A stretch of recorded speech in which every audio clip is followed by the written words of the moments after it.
Cuando se habla de jugador integral, no solo se abarca la ductilidad en el manejo del esférico, de la pelota. El concepto es mayor, abarcativo y tiene que ver con el entendimiento del juego, con la dedicación profesional, con la influencia positiva en la construcción y en el funcionamiento de los grupos. Bueno, justamente hoy nuestro invitado en vivo aquí en TV Ciudad es un futbolista integral.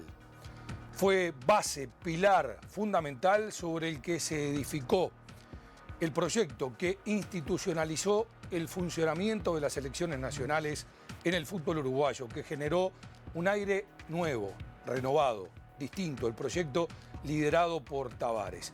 Y es buena la oportunidad para recibirlo, tomando en cuenta que es una semana especial, la semana en que se pone en marcha nuevamente un sueño de selección enfocados en el Campeonato del Mundo. Desde este momento, en vivo, abrimos la caja negra con Sebastián Eguren.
¿La vuelta nacional fue de alguna manera saldar cuentas contigo mismo? Sí, porque me fui de Nacional hace ya 10 años, 11 años. Ese cuadro que fui hincha toda mi vida, que soñé jugar, que tuve la chance de jugar ya hace unos años y que me había ido con ese gusto de a poco, de no haber hecho lo que quería y bueno, esta vuelta es un poco una revancha, por decirlo de una manera, y una vuelta soñada también. Que no se pudo dar en Wanderers y has dicho que te has arrepentido de ese paso de irte a Argentina cuando todo hacía pensar que te ibas a quedar en Wanderers. Sí, la verdad que yo, es raro porque cuando tomé la decisión realmente no estaba muy convencido. Obviamente que ahora es fácil decirlo, pero sí que no estaba muy convencido. Inclusive lo hablé con el presidente de que sabía que me iba a costar muchísimo. Pero bueno, había que tomar una decisión. Yo me iba a un club y a un fútbol competitivo también, con un contrato importante y con la certeza de que yo iba a hacer las cosas bien. Después, obviamente, no fue como se daba. Es un cuadro que le debo lo que soy. Eso va a ser así toda mi vida. Y bueno, espero que algún día se pueda dar una revancha también en Wanderers, desde el lugar que sea, porque es un lugar que quiero mucho, sobre todo la gente que está ahí. Y bueno, las cosas se darán en el momento que se tengan que dar. Wanderers fue el que puso en tu camino de futbolista al Vasco Ostolaza, que había sido uno de tus ídolos. Sí, al Vasco y al Tony Gómez. Yo lo tuve a Tony Gómez, que es parte de la imagen que tengo de chico, de hincha nacional, cuando entra la pelota del Tony en los penales. Y el Vasco había sido mi ídolo. O sea, mi primera camiseta fue una de Rodolfo Rodríguez, de golero, que pasaba los calores más grandes que pasó en mi vida, porque era con un polifón acá y la usaba en verano hasta que me estalló y no la pude usar más. Y el Vasco era toda la imagen para mí, lo que era Nacional, porque era sacrificio, porque hizo los goles más importantes que yo grité en mi vida. Entonces, era todo y el encuentro con él para mí fue fantástico. Yo el día que lo vi no lo podía creer. ¿Y qué significaba? Pues jugaron en la B juntos, en la ¿no? B, sí. Con Carreño como entrenador. Sí. Y era todo porque además yo sentí la grandeza de un tipo que va a jugar a la B en Uruguay, habiendo ganado todo. Lo veía nervioso de casi que llegar a vomitar ante los partidos, porque él sentía el fútbol de una manera que lo vivió hasta su último día en Wanderers, lo vivió de la misma manera, o me lo supongo que habrá sido así toda su carrera. Un tipo honesto como pocos en el fútbol, y me demostró lo grande y me dio sobre todo una manera de cómo ser en el fútbol, que no estoy ni cerca de lo que es él, pero sí de que hay un camino para andar y que el de él era ejemplar. Además tan cerca en la cancha, ¿no? Esas circunstancias que se daban de jugar en zonas cercanas, yo qué sé, de pedirle la pelota. Sí.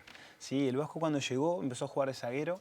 Claro. Por un tema de que ya estaba con el físico un poco, ya prácticamente terminando la carrera, rindió un disparate y además la sabiduría de un tipo que por lo general decía las cosas en el momento justo, nunca levantaba la voz y te hacía pensar siempre. Entonces era todo. Yo un par de veces me veía adentro de la cancha que me desconcentraba porque claro, lo miraba y yo era un gurí, también tenía 18 y 19 años y lo miraba ahí y que me quedaba como un poco parado hasta que empezó a pasar el tiempo y siempre uno se manda alguna macana y le dice algún disparate dentro de la cancha. No disparate, pero sí para lo que era el Vasco Tolaza. ¿Sí Me acuerdo un día en la cancha de Basáñez que fue a sacar un óvol y le dije, Vasco, no sé qué tal cosa, y me quedó mirando como diciendo, mira lo que estoy sacando un óvol en la cancha de acá, con un frío, un viento. Y obviamente que no pasaban 2 segundos, que no sabía cómo pedirle disculpas y él aceptándomela, obviamente. A propósito de frío, haberte ido a Noruega fue la mejor opción para asumir esa primera gran aventura del exterior. Sí, después, vistas las cartas, sí, porque yo tuve que hacer grandes cambios en lo que era mi vida, porque uno tiene que empezar a administrarse de otra manera, porque empieza a ganar otro dinero, porque tuve que aprender un idioma, porque tuve que aprender que las cosas se hacían de otra manera en otro lugar.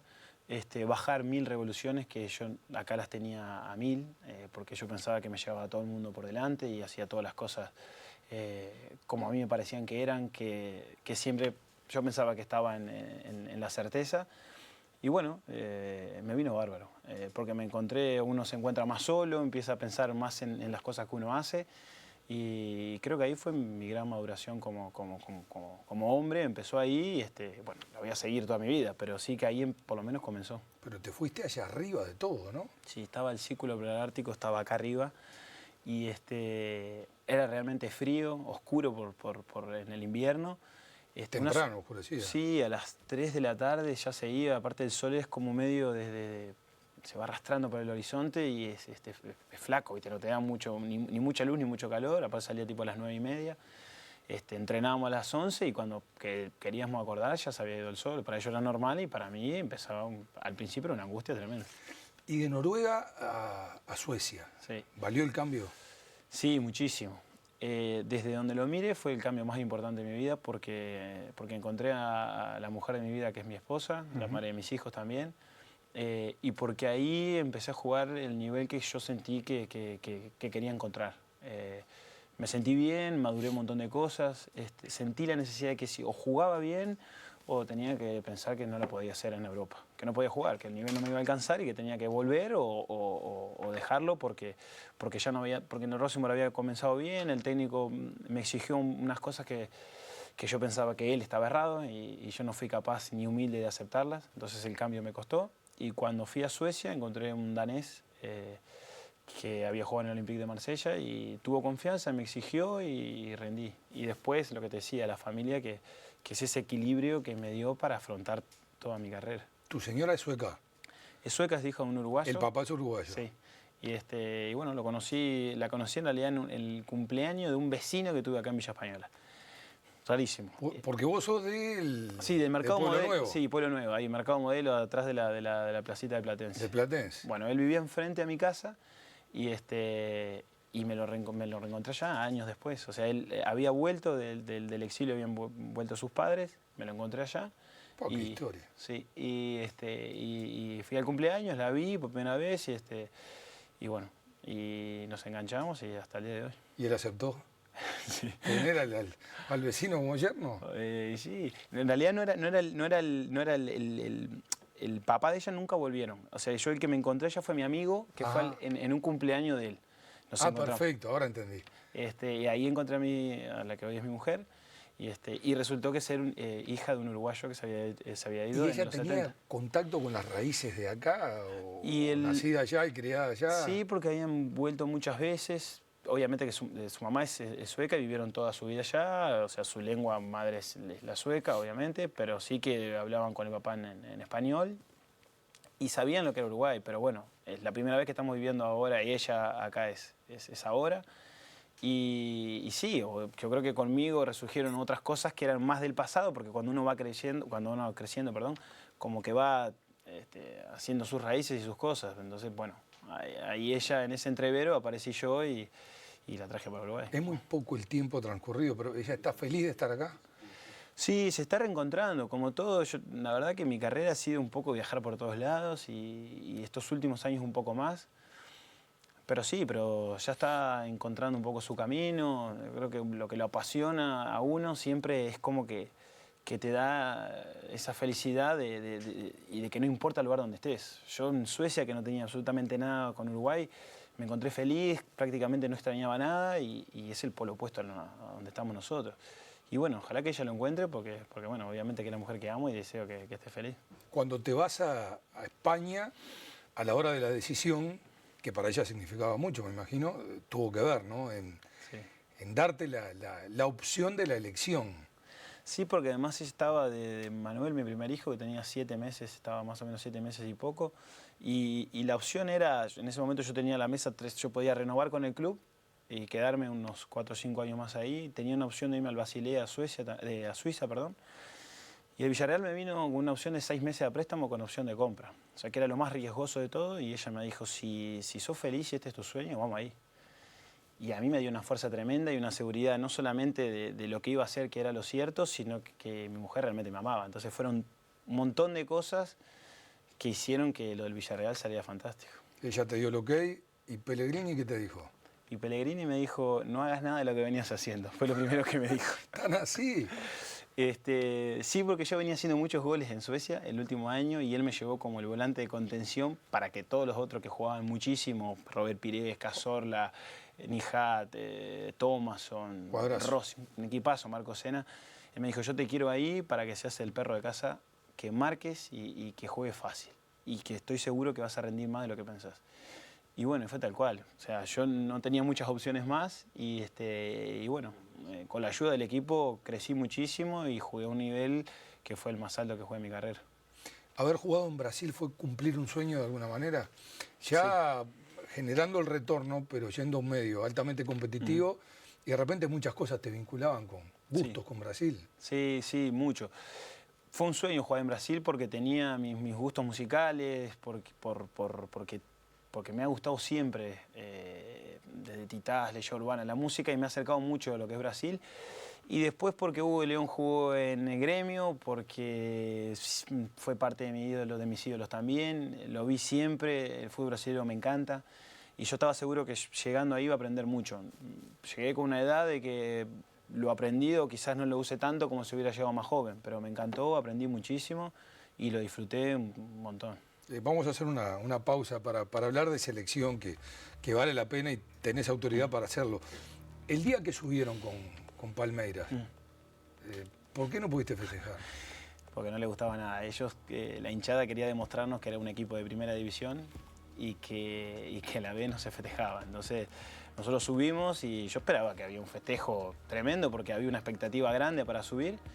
Y al final terminamos yéndonos rápido para el túnel y medio que abucheado y sin comida y sin festejo con la familia después. ¿Subieron y lo silbaron? Sí.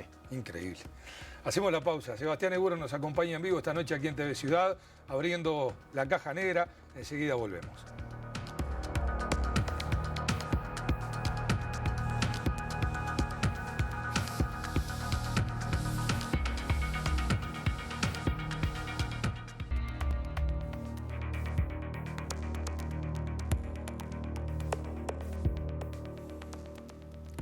Bueno, fueron 7 años de selección en esta etapa.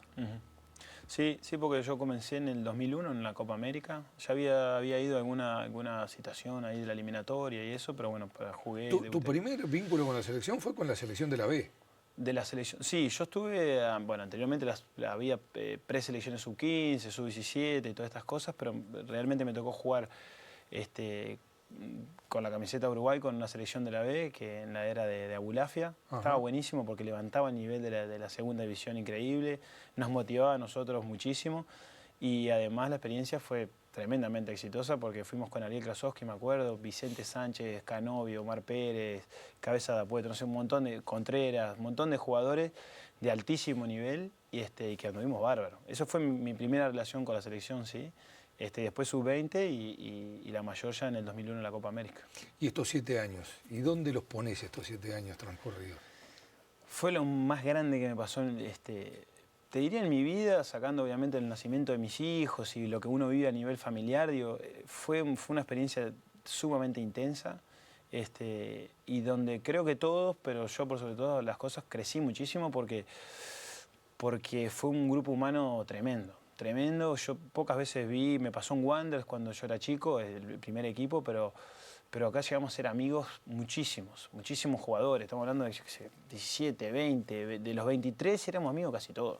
Entonces, y con el que no eras amigo porque no tenías amistad, tenías una relación extraordinaria. Entonces, fue todo muy fuerte y el logro, ¿no? O sea, haber terminado cuarto en el Mundial, haber ganado la Copa América, haber ido a 2 mundiales, fue muchísimo. Fue mucho porque yo lo viví de hincha de antes y disfruté de la selección cuando salió campeón de América, porque siempre tengo la imagen de Antonio Semendi saltando en el Monumental de Núñez, el gol de Bengochea acá en el Estadio Centenario, muchísimas cosas, y cuando vos pasás a ser el protagonista, o sea, es como una emoción tremenda siempre. ¿Cómo se hace para entender el papel que cada uno tiene que jugar para que ese grupo sea tan homogéneo? Primero que nada, creo que los líderes son fundamentales y en esto, digo, yo lo he repetido 1000 veces y no me canso. O sea, uno que es el entrenador, que siempre es el más importante porque es el que le da la chance a los otros de aparecer.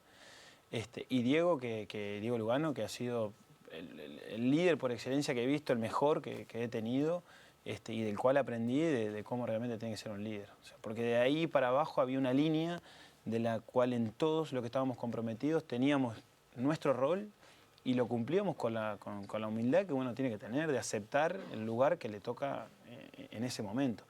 Y todos los vivimos naturalmente, nada fue forzado. Entonces sale, por lo menos en cuanto a lo grupal, salió todo muy bien. ¿Qué tiene Lugano para ejercer ese liderazgo de esa manera? Yo vi un tipo que siempre se mantuvo a raya, o sea, que tiene una idea clara, que fue constante en absolutamente todo, o sea, un loco que nunca abandonó nada, que le apasiona lo que hace y que el liderazgo lo lleva, es innato y le gusta. O sea, él asumió un montón de responsabilidades y que la llevaba naturalmente y además la adhesión que se generó con la selección de parte de él porque cada 15 días estábamos en contacto todos, como fuera, por teléfono, por mail, si surgía algo lo conversábamos. Nunca llegamos a una eliminatoria o a una fecha eliminatoria sin antes haber conversado algo de lo que se venía. Y eso te prepara para llegar el día, de los pocos días que teníamos, con ciertas cosas resueltas y tener que venir. A veces los resultados no se nos dieron y otras tantas sí, pero sí que nosotros siempre llegamos preparados, más el laburo que obviamente que tenía el entrenador y el cuerpo técnico, ¿no? Te iba a decir, no fueron todas buenas. No, fueron muchísimas. Y hubo complicadas y hubo situaciones límite, sí, deportivamente. Sí. Yo me acuerdo clarísimo un vestuario después de Perú, que perdimos 1-0 allá. Y que realmente ahí nosotros nos terminó, estábamos todos sentados pensando que habíamos quedado fuera del Mundial. Y siempre nos pasaba lo mismo. Cualquiera que dijera que había una chance, el otro se empezaba a contagiar. Y hay que juntarse a conversar y tenemos que convencernos de que sí se puede. Y claro, ahora parece que es fácil porque ya pasó todo esto, pero muchas veces sentíamos que sí, que realmente lo que nos venía era tremendamente complicado, pero que sí, que lo íbamos a lograr. Y ese convencimiento fue el que nos hizo ganar con Colombia acá a los pocos días de aquel partido contra Perú, de ir a ganar en Ecuador, de pasar después la eliminatoria con Costa Rica. Que para mí fue todo lo más complicado. Después el Mundial es otra cosa. O sea, es como que vas a hacer otro tipo de juego. Y las eliminatorias son complicadas. Y después lo que surgió en la otra, haber empezado espectacular y haber perdido cierta cantidad de partidos que otra vez nos pusieron en una situación de que íbamos a Venezuela a matar o morir, en el buen sentido de matar a morir, y que nos encontramos, que nos miramos a la cara y dijimos, che, con esto vamos a poder de nuevo. Y de nuevo se pudo y de nuevo Uruguay fue al Mundial. Y ahora que la renovación está enfocada, natural, lógica, biológica, pero que ya no estás, y ya no está Lugano, y ya no está Suárez, y ya no está Scotti. Sí, no, bueno, en esto uno siempre se olvida, o por lo menos el Ruso Pérez es sumamente importante, más allá de lo que jugaba, el Loco, hay un montón, era todo tanto que se precisaba de todos y hoy lo van a precisar esta nueva generación, porque Godín es un líder espectacular también, porque Diego se fue preparando, porque creció muchísimo y porque yo estoy seguro que en el momento de necesidad o en este momento que arrancan van a aparecer los otros, va a aparecer Palito Pereira, va a aparecer el Mono, aparecerá Fernando, porque yo creo que todos en la vida en un momento salimos de esa quietud que tenemos y nos convertimos en otra cosa más. O sea, sin cambiar nuestra esencia pasamos a tener otra cosa que a veces la tenemos adentro o a veces, como pasaba con nosotros, la asumían otros. Pero va a aparecer Seba Coates, va a aparecer Nico Lodeiro, porque han vivido todos estos años y ellos saben que también, más allá de que las cosas no salgan bien, se pueden lograr y se pueden ganar y se puede clasificar al Mundial. Que no, a veces no todo va a estar bien, que vamos a tener o van a tener que luchar con cosas que a veces uno no quiere, pero que realmente todo se puede. Entonces, creo que la cabeza de ellos está claro y que iremos a sufrir o no, pero que estoy seguro que van a dejar el máximo, estoy convencido y estoy convencido que Uruguay va a ir al Mundial. ¿Y cómo lo entiende la gente? Que quiere, que pide, que demanda y que no sabe de paciencia. Y yo creo que eso no lo van a entender, no se va a entender porque en el transcurso de la anterior eliminatoria y de esto, y de esta última, perdón, se perdió la paciencia en algún momento. Y nosotros también sabíamos que se iba a perder esa paciencia en cuanto se perdieran partidos o no se lograran de cierta manera ciertas cosas. Y el gran crecimiento nuestro fue entender y no pelearnos con esa impaciencia, con ese enojo. Estar totalmente por fuera, saber que eso es natural, que nosotros no lo podíamos dominar y no lo podíamos cambiar. Lo único que podíamos cambiar era el resultado o la manera de aprontarnos para jugar. Eso sí uno lo puede cambiar y uno en eso se tiene que enfocar. Yo creo que tiene que ser el gran aprendizaje que les tiene que haber quedado a ellos, que son los más jóvenes y que lo tienen que transmitir para los que entran ahora. Bien, hablaste sobre la base de una matriz, de un patrón, que va a generar que fluya esa continuidad indispensable para que la obra siga. ¿Y el día que no esté Tavares?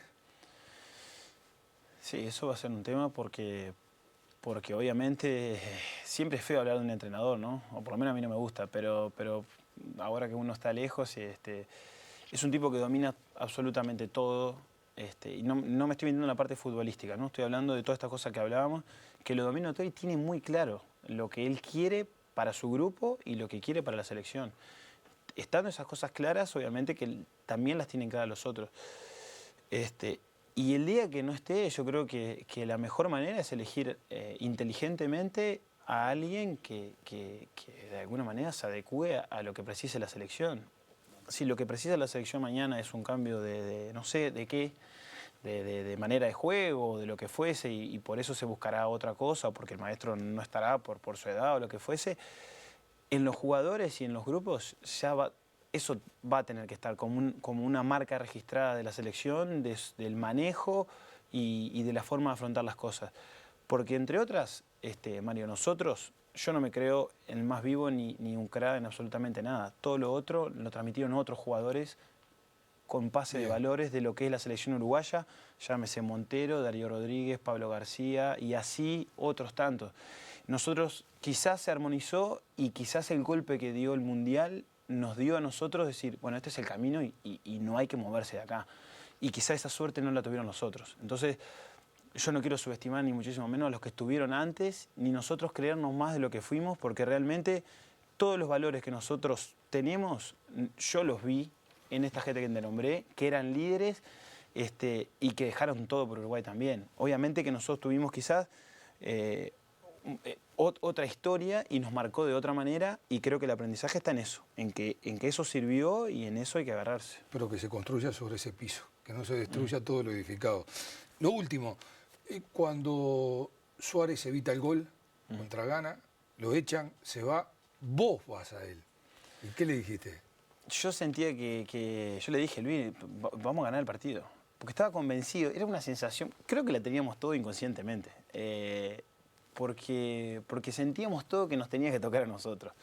Y cuando yo fui convencido que sí, no sé si yo iba convencido que Fernando la atajaba. Cuando pegan en el palo y se va, fue como...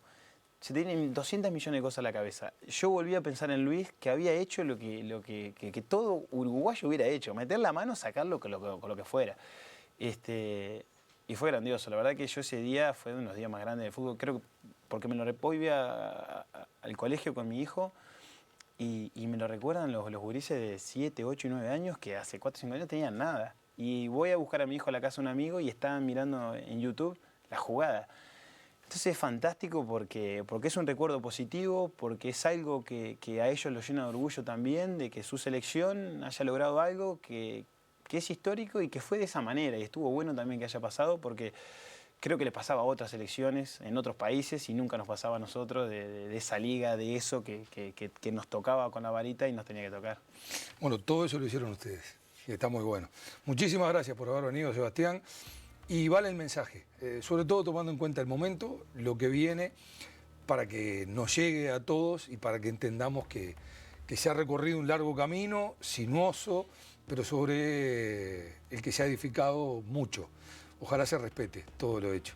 Muy amable. Muchísimas gracias, Mario. Sebastián Eguren en vivo nos acompañó esta noche aquí en TV Ciudad. Abrimos la caja negra. El reencuentro la semana próxima a la hora 20:30, como siempre, después del día. Han sido muy amables.